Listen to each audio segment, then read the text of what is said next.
വന്നേ പറ്റൂ എന്ന് പറഞ്ഞു. അപ്പം ശരി, അങ്ങനെ മുത്തു ആഗ്രഹിച്ച പോലെ തന്നെ ZTVയുടെ ഡേറ്റ് മാറി ഈ മാസം അവസാനത്തേക്ക് അവർ മാറ്റി വെച്ചു.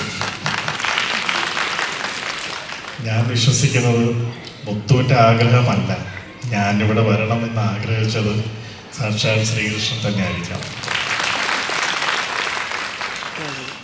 എൻ്റെ ജീവിതത്തിൽ പലപ്പോഴും കുഞ്ഞു കുഞ്ഞു എന്താ പറയുക അത്ഭുതങ്ങൾ എനിക്ക് അനുഭവിക്കാൻ ഭാഗ്യം കിട്ടിയത് ശ്രീകൃഷ്ണൻ്റെ ഈ കുറുമ്പുള്ള ചില അത്ഭുതങ്ങൾ എന്ന് പറയുന്നത്. ഇപ്പോൾ ഗുരുവായൂർ അമ്പലത്തിൽ പോയപ്പോൾ തന്നെ ഒരു 2 വർഷം മുമ്പേ മധു ബാലകൃഷ്ണൻ്റെ കൂടെ ഞാൻ ഗുരുവായൂർ അമ്പലത്തിൽ പോയി. അപ്പം അമ്പലം നമ്മളകത്ത് പ്രാർത്ഥിച്ച് കഴിഞ്ഞ് പ്രതിഷ്ഠ വയ്ക്കുന്ന സമയത്ത് അന്ന് രാവിലെ തൊട്ട് ഞാനൊന്നും കഴിച്ചിരുന്നില്ല. അപ്പം എനിക്കാണെങ്കിൽ ഗുരുവായൂർ അമ്പലത്തിലെ പായസം വളരെ ഇഷ്ടമാണ്. അപ്പം അടുക്കളയുടെ സൈഡിൽ കൂടി നടക്കുമ്പോൾ മധു പറഞ്ഞു, അടുക്കളയിലുള്ള ആൾക്കാരൊക്കെ ഞാൻ പരിചയപ്പെടുത്തി തരാമെന്ന് പറഞ്ഞു. മധുവിന് അവിടെ നല്ല കോണ്ടാക്റ്റാണ്, അവിടുത്തെ അടുക്കള തൊട്ട് മേൽശാന്തി വരെ. അപ്പം ഞാൻ പറഞ്ഞാൽ പോകാമെന്നു. അപ്പം അടുക്കളയിൽ ചെന്നപ്പം ഞാനിങ്ങനെ മടിച്ചുകൊണ്ട് ചോദിച്ചു, ഇവിടെ പായസമൊക്കെ റെഡിയായോ എന്ന് ചോദിച്ചു. അപ്പോൾ അവർ പറഞ്ഞു അതിനെന്താ ഇപ്പം തരാം എന്ന് പറഞ്ഞിട്ട് പരിപ്പിൻ്റെ പായസം കൊണ്ടുവന്നു തന്നു. മനസ്സിൽ ഞാൻ ആഗ്രഹിച്ചത് പാൽപ്പായസമായിരുന്നു. പക്ഷേ കിട്ടിയത് പരിപ്പിൻ്റെ പായസമാണെങ്കിൽ ഞാനതൊന്നും പുറത്ത് കാണിച്ചില്ല. ഞാനത് സന്തോഷത്തോടെ വാങ്ങി കുടിച്ചു കഴിഞ്ഞ് അപ്പം ഞാനിങ്ങനെ വല്ലാതെ വിശന്നിരിക്കുന്ന സമയത്തൊരു പായസം കിട്ടുന്നതിൻ്റെ ഒരു ഫീലിംഗ് ഉണ്ടല്ലോ, അതിലായിരുന്നു ഞാൻ. അപ്പോൾ കുറച്ച് മുമ്പോട്ട് പോയപ്പോൾ മധു പറഞ്ഞു, നമുക്കൊന്ന് മേൽശാന്തിയുടെ റൂമിൽ പോയിട്ട് കണ്ടാലോ. അപ്പോൾ അത് അങ്ങനെ എല്ലാവർക്കും പറ്റുമോ എന്ന് അറിഞ്ഞുകൊണ്ടാ ചോദിച്ചു നോക്കാമെന്ന് പറഞ്ഞു. അപ്പോൾ വേറെ ആരോടോ ചോദിച്ചു. അവർ പറഞ്ഞാൽ മേൽശാന്തി ഇപ്പോൾ റെസ്റ്റ് എടുക്കാൻ വന്നിരിക്കുകയാണ്, കുറച്ച് കഴിഞ്ഞിട്ട് ഒരു 15-20 മിനിറ്റ് കഴിഞ്ഞിട്ട് അദ്ദേഹം ഉറങ്ങാൻ പോകുന്നതിൻ്റെ തൊട്ട് മുമ്പേ കണ്ടിട്ട് നിങ്ങൾ പൊക്കുമെന്ന് പറഞ്ഞു. അങ്ങനെ മേൽശാന്തിയുടെ മുറിയിൽ കയറി അദ്ദേഹത്തെ പരിചയപ്പെട്ടു. അദ്ദേഹത്തിൻ്റെ അനുഗ്രഹത്തിന് വേണ്ടിയിട്ടാണ് അദ്ദേഹത്തിൻ്റെ മുറിയിൽ പോയി കഴിഞ്ഞ് അദ്ദേഹം ഫസ്റ്റ് ഡോറ് തുറന്നു നമ്മൾ രണ്ടുപേരും കണ്ട് എന്നെ കണ്ടോടെന്ന് പറഞ്ഞു, തനിക്ക് ഞാനൊരു സംഭവം ഇവിടെ എടുത്തു വെച്ചിട്ടുണ്ടെന്ന് പറഞ്ഞു. എന്താന്ന് മനസ്സിലായില്ല. അദ്ദേഹം അകത്തുനിന്ന് പോയി കുറച്ച് പാൽപ്പായസം കൊണ്ടുവന്ന് എനിക്ക് തന്നു. അപ്പം എനിക്ക് ശരിക്കും പറഞ്ഞ ഇതെങ്ങനെ അവ പറഞ്ഞ എന്തോ എനിക്ക് പാൽപ്പായസം തരണം തോന്നി. എന്നിട്ട് പറയും ചെയ്തു, മധുവിനില്ല കേട്ടോ എന്ന് പറഞ്ഞു. അപ്പോൾ തമാശ പറഞ്ഞത്. പിന്നെ അദ്ദേഹം മധുവിനും കൊടുത്തു.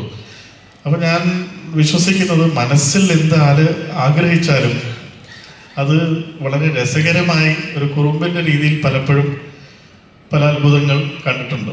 ഇതിപ്പം കഴിഞ്ഞ മാസം സംഭവിച്ച് ഞാൻ വല്ലാതെ സംസാരിച്ച് പോകുന്നില്ലല്ലോ അല്ലേ, എനിക്കറിയാം സമയത്തിൻ്റെ ഒരു ഇതുണ്ടെന്ന് ഞാൻ പെട്ടെന്ന് പറയാം. കഴിഞ്ഞ മാസം ഞാൻ അമ്പലത്തിൽ പോയിരുന്നു. ഇതുവരെ ഗുരുവായൂർ അമ്പലത്തിൽ ഭജനയ്ക്ക് ഇരിക്കാൻ പറ്റിയിട്ടില്ല. അത് കുറേ നാളായിട്ടുള്ളൊരു ആഗ്രഹമായിരുന്നു. എൻ്റെ ജീവിതത്തിൽ എനിക്ക് 2 തരത്തിലുള്ള അനുഭവമാണ് ഗുരുവായൂർ അമ്പലത്തിൽ ഉണ്ടായിട്ടുള്ളത്. അത് പണ്ട് മ്യൂസിക് ഡയറക്ടർ ആവുന്നതിന് മുമ്പേ ഗുരുവായൂർ അമ്പലത്തിൽ പോയപ്പോൾ വളരെ എന്താ പറയുക, ഒരു മുട്ടുസൂചി ഇടാൻ സ്ഥലമില്ലാത്ത അത്രയും തിരക്കിൽ നടന്ന് ഒരു വിധത്തിൽ അകത്തെത്തുമ്പോൾ ഒന്ന് കണ്ണ് നിറഞ്ഞ് കാണാൻ പറ്റാവുന്നതിന് മുമ്പേ തന്നെ അവിടെ ഇരിക്കുന്ന ആള് തട്ടി മാറ്റും. മതി മാറും എന്ന് പറയും.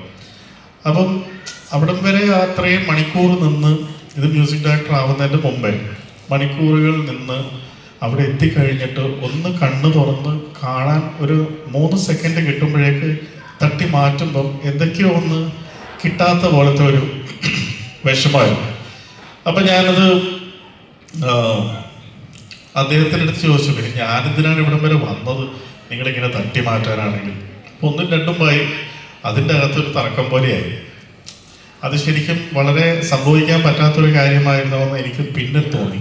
പക്ഷെ അപ്പോൾ ഏതൊരു ആൾക്കും തോന്നുന്നൊരു ദേഷ്യം എനിക്ക് അതിൻ്റെ അകത്ത് തോന്നിപ്പോയി, ഏതൊരു കഷ്ടകാലത്തിന്.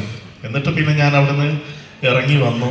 അപ്പം എൻ്റെ വൈഫ്, എൻ്റെ ഭാര്യ എൻ്റെ അടുത്ത് പറഞ്ഞു, എന്നാലും അമ്പലത്തിൻ്റെ നടയിൽ വെച്ചിട്ട് അയാളുമായിട്ട് അങ്ങനെ തല്ലുപിടിക്കാൻ പാടുണ്ടോ. ഞാൻ പറഞ്ഞു, പിന്നെ നമ്മൾ ഇത്രയും ആഗ്രഹിച്ച് വന്നിട്ട് അതാണ് എനിക്ക് പറ്റിപ്പോയത്, അല്ലാതെ വേറെ ഒന്നുമല്ല. പക്ഷെ വന്നതൊന്നും നടന്നില്ല, മനസ്സ് നിറഞ്ഞ് പ്രാർത്ഥിക്കാനും പറ്റിയില്ല എന്ന് പറഞ്ഞു. പിന്നെ വർഷങ്ങൾക്ക് ശേഷം പേരും പ്രശസ്തിയും എല്ലാം വന്നതിന് ശേഷം ഗുരുവായൂർ അമ്പലത്തിൽ വിളിച്ചു പറഞ്ഞപ്പം അവർ സർ വരൂ, നമുക്കതിനുള്ള എല്ലാ സൗകര്യവും ശരിയാക്കി തരാം എന്ന് പറഞ്ഞ് ദേവസ്വം ബോർഡിൽ വിളിച്ച് പറഞ്ഞ് പോയി. അപ്പോൾ എനിക്കുണ്ടായ അനുഭവം എന്ന് പറയുന്നത് VIP ട്രീറ്റ്മെൻറ്റ് കിട്ടി. നേരെ മുമ്പിൽ എത്തിക്കഴിഞ്ഞിട്ട് എന്നെ കൊണ്ടുപോയത് തന്നെ വേറെ വാതിലൂടെ നേരെ മുമ്പിൽ എത്തിക്കഴിഞ്ഞ് എന്നോട് നിന്നോളം പറഞ്ഞു. എന്നിട്ട് പറഞ്ഞു ഇഷ്ടമുള്ള അത്രയും പ്രാർത്ഥിച്ചോ. എന്നിട്ട് പ്രാർത്ഥിക്കുന്ന സമയത്ത് ഞാൻ കേൾക്കുന്നുണ്ട് മറ്റേ ആൾക്കാരെ തട്ടി മാറ്റുന്നത്, മാറും മാറും മാറും എന്ന് പറഞ്ഞിട്ട്. അപ്പം ഇങ്ങനെ ഓരോ നമ്മൾ പ്രാർത്ഥിക്കാൻ നിൽക്കുമ്പം ഭക്തജനങ്ങളായിട്ടുള്ള മറ്റേ ആൾക്കാരെ തട്ടി മാറ്റുമ്പോൾ അവിടെയും എൻ്റെ ഉദ്ദേശം നടന്നില്ല. കാരണം ഇത്രയും പേരെ വിഷമിപ്പിച്ചുകൊണ്ട് അപ്പം ഞാൻ അവിടെ നിന്ന് പ്രാർത്ഥിക്കുമ്പോൾ അവരുടെ മനസ്സിൽ എന്തായിരിക്കും. അപ്പം അങ്ങനെ പ്രാർത്ഥിച്ചിട്ട് നമുക്ക് അവിടെയും ഒരു പൂർണ്ണത എനിക്ക് കിട്ടിയില്ല. VIP ട്രീറ്റ്മെൻറ്റ് കിട്ടിയപ്പോഴും പിന്നെ ഞാൻ എൻ്റെ മനസ്സിൽ ഗുരുവായൂരപ്പനോട് ശ്രീകൃഷ്ണനോട് ചോദിച്ചു, 2 തരത്തിലല്ലേ ഇവിടെ വരാൻ പറ്റുള്ളൂ, 2 തരവും എനിക്ക് അനുഭവിക്കാൻ പറ്റി. പക്ഷേ തൃപ്തി അപ്പോഴും വന്നില്ല. ഞാൻ എന്താ ഇതിനേക്കാളും ഗുരുവായൂരപ്പനോട് മനസ്സിൽ ലയിച്ച് പ്രാർത്ഥിക്കാൻ പറ്റുന്നത് എൻ്റെ വീട്ടിലെ പൂജാമുറിയിലല്ലേ എന്ന് ഞാൻ ഓർത്തുപോയി. ഇത് രണ്ടുമല്ലാതെ വേറെ എന്തെങ്കിലും ഒരു രീതി ഉണ്ടോ ഇവിടെ പ്രാർത്ഥിക്കാൻ എന്ന് മനസ്സിൽ വിചാരിച്ചുകൊണ്ട് കഴിഞ്ഞ മാസം ഭജനയ്ക്കിരിക്കാൻ തീരുമാനിച്ചു. അവിടെയാണെങ്കിൽ കുറേ പ്രാവശ്യമകത്ത് ഒരു ദിവസം മുഴുവൻ അമ്പലത്തിൽ ഇരിക്കുകയല്ലേ, അപ്പോൾ കുറച്ചായിട്ട് കുറേ നേരം കണ്ടു കഴിഞ്ഞാൽ എനിക്കും തൃപ്തിയാവും എന്നുള്ളൊരു ആഗ്രഹത്തിൽ പോയി. പുലർച്ചെ 2:30 മണിക്ക് ചെന്ന് ക്യൂ നിന്നു. 3 മണിക്ക് നട തുറന്നു കഴിഞ്ഞ് നേരത്തെ പറഞ്ഞതുപോലെ ഗുരുവായൂരപ്പ ഗുരുവായൂരപ്പ എന്നുള്ള വിളി എല്ലായിടത്തും കേട്ടു. അതൊരു പ്രത്യേക ഒരു അനുഭൂതി തന്നെയായിരുന്നു. അത് കഴിഞ്ഞ് മുമ്പോട്ട് ചെന്നു കണ്ട് ഉടനെ തന്നെ പറഞ്ഞു ഗുരുവായൂരപ്പനെ കുളിപ്പിക്കാൻ പോവാണ്, അപ്പം അതുകൊണ്ട് എല്ലാവരും പുറത്തിറങ്ങണം 1 മണിക്കൂറത്തേക്ക്. ആ പുറത്തിറങ്ങാൻ എല്ലാവരെയും വിടുമ്പോൾ ഈ മേൽശാന്തി മാറി. ഞാൻ നേരത്തെ പറഞ്ഞ മേൽശാന്തി ആയിരുന്നില്ല, ഇപ്രാവശ്യം പോയപ്പോൾ പുതിയൊരു മേൽശാന്തി, പ്രായമുള്ള അദ്ദേഹത്തിന് ഞാൻ ആരാന്നൊന്നും അറിഞ്ഞൂടായിരുന്നു. അദ്ദേഹം എന്നെ കണ്ടപ്പം പറഞ്ഞു അകത്തു നിന്നോ എന്ന് പറഞ്ഞു. 1 മണിക്കൂർ അമ്പലം പൂട്ടിയിരിക്കുക, എല്ലാവരും പുറത്ത്. എനിക്ക് അകത്ത് നിൽക്കാനുള്ളൊരു ഭാഗ്യം കിട്ടി. ഗുരുവായൂരപ്പനെയും കണ്ടുകൊണ്ട് അവിടെ ഇരുന്ന് മെഡിറ്റേറ്റ് ചെയ്യണമെങ്കിൽ ചെയ്യാം, പ്രാർത്ഥിക്കണമെങ്കിൽ ചെയ്യാം. നട തുറക്കുന്നതിൻ്റെ തൊട്ട് മുമ്പേ എന്നോട് വന്ന് ഒരു 5 മിനിറ്റ് അവിടെ നിന്ന് പ്രാർത്ഥിച്ചു, എന്നിട്ടേ നട പുറം ലോകത്തിന് തുറന്നു കൊടുക്കുന്നുള്ളൂ എന്ന് പറഞ്ഞു. അപ്പം ഞാൻ ഈ പ്രാവശ്യം പോകുന്നതിന് മുമ്പേ മനസ്സിൽ ആഗ്രഹിച്ചതും ഒരു ചോദ്യം ചോദിച്ചിട്ടുണ്ടെങ്കിൽ അതവിടെ ചെന്ന ഉടനെ ഞാൻ പ്രതീക്ഷിക്കാത്ത രീതിയിൽ കുറുമ്പിൻ്റെ രീതിയിൽ പലപ്പോഴും അത്ഭുതങ്ങൾ കണ്ട ഒരു ഈശ്വരനാണ് ശ്രീ ഗുരുവായൂരപ്പൻ ശ്രീകൃഷ്ണൻ. ഇതാണ് എൻ്റെ ഒരു എക്സ്പീരിയൻസ്. എനിക്ക് നിങ്ങളോടൊപ്പം ഇന്നിവിടെ ഇത് പങ്കുവെക്കണമെന്ന് തോന്നി. നമ്മളുടെ കുട്ടികൾക്ക് ഇത് കേട്ട് കഴിഞ്ഞാൽ കൂടുതൽ അവർക്ക് ഒരു കൗതുകം തോന്നും.